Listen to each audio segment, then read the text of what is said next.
Yung FIVOX po, Mount Canlaon is already erupting as we speak. I promised them the funds for their modernization of their equipment. Unfortunately po, nawala at bumalik po sa NEP yung kanilang budget.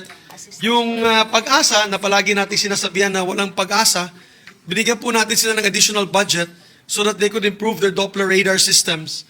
But unfortunately, it was reverted back in the Bicam report to the NEP amount, which basically nawala din po yung additional Doppler equipment. I'm actually very embarrassed because nabawasan pa yung budget nila. The NEP was at 354 million and now their budget is at 319 million. Pagdating sa Bicam, nabawasan sila ng mas mababa pa sa NEP. I apologize to them. I guess the chairperson together with the technical staff tried their best, but you know, if there are problems, climate change happens and we should not blame Pag-asa, we should not blame FIVOX. They're not to blame because we did not give them the equipment that they deserve.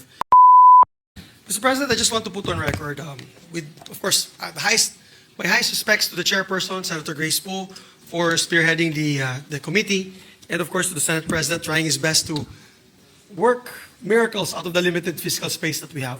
But I just like to put on record because last week, I was telling my colleagues, Mr. President, last week I was a speaker in the Philippine Textiles Conference in Cagayan de Oro, together with all the DOST officials. They even gave me an award as the champion of the DOST because tinaas po natin yung budget nila. And I'd like to put on record, the net budget of the DOST was at 28.4 billion. The GAB was at 28.5 billion. It was an increase, a small increase.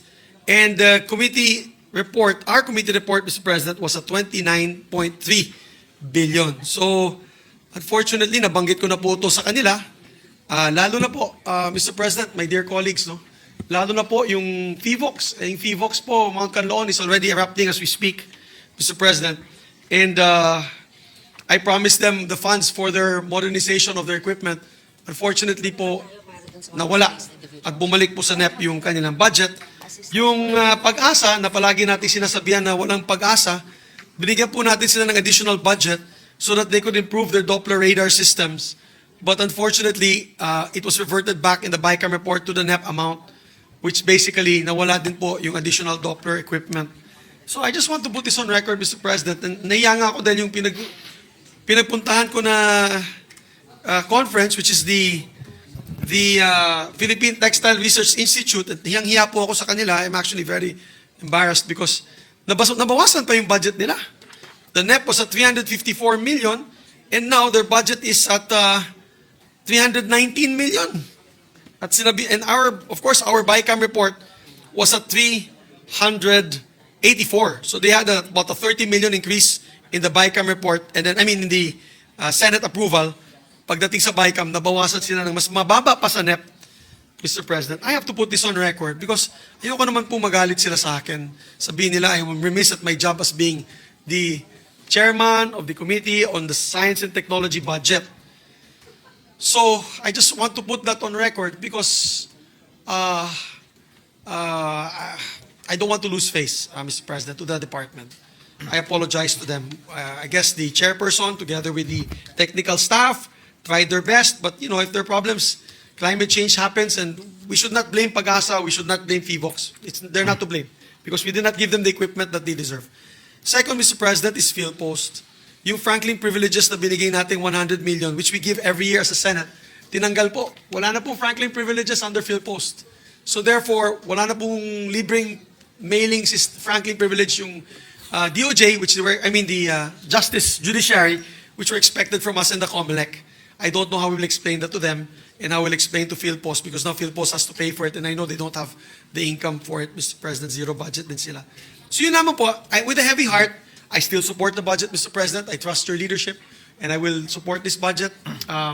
Yun lang, with a heavy heart, I just feel bad that the Department of Science and Technology was not given the proper increases that they deserve. I stand here today to sponsor the Special Defense Economic Zone Act as a vital complementary bill to the recently passed Self-Reliant Defense Posture Act, or the SRDP Act. When the President signed the SRDP Act into law this October, I celebrated it as a step towards positioning the Philippines as a key player in the global defense market with a robust, homegrown defense industry that produces top-tier defense material. primarily for the use of our own troops, but also for export in the global market as well. But with SRDP signing came also a big question, Mr. President. Saan pupunta itong mga investors, defense investors? Where will the investors go? Which of our eco zones would be best suited to welcome defense manufacturers looking to set up shop here? The truth, Mr. President, is that we cannot simply let these defense investors build their plants right next to food processing facilities, general merchandise producers, exporters, even tech and electronic manufacturers or microchip manufacturers. Put a munitions plant in the middle of all this, and you're looking at a public safety disaster in the making. Natatakot po sila, at naalala ko po, kinausap po namin yung mga PEZA zones, kinausap din po namin yung BUI, yan din na sinabi po nila, syempre matatakot po itong mga investors pag meron pong naglagay sa kanila ng ganitong klaseng defense materials. We know that the production of defense materials carries significant security and safety hazards. And so these defense manufacturers cannot be treated just like any other ecozone locator. They have to be in relative isolation, far from putting the public in harm's way, and located in a secure location with due consideration for national security at utmost priority. This is where the Special Defense Economic Zone Act, or SPEDEZA, comes in. Here, we propose to set up a 370-hectare Special Defense Economic Zone in Limay, Bataan, to give SRDP-empowered locators a place to go. Limay already houses our government arsenal, making it the ideal home for SPEDEZA. So basically po, ito ay part of the government arsenal area and land. So it's already being used for testing of equipments, firearms, explosives, etc., etc. Locators in the Special Defense Economic Zone will be entitled to VAT exemptions in importation as well as VAT zero rating on local purchases. They will also enjoy an income tax holiday with their fiscal incentives terminating after 20 years. In return, they'll be required to pay a 5% final tax on their gross income earned, which shall then be distributed to the following manner: 1% to the AFP Pension Fund, 1% to the province of Bataan, 1% to the host city or municipality, and 2% to the Special Defense Economic Zone Authority. The Special Defense Economic Zone will also have special labor center comprising of a labor office, an industrial health and safety office, an inspection and investigative disputes office, and an enforcement office. The center shall oversee labor issues and disputes as well as monitor workplace hygiene and safety standards, which is crucial given the high risk nature of the defense industry. With the Special Defense Economic Zone, we look forward to foreign direct investors planting their feet in Limay.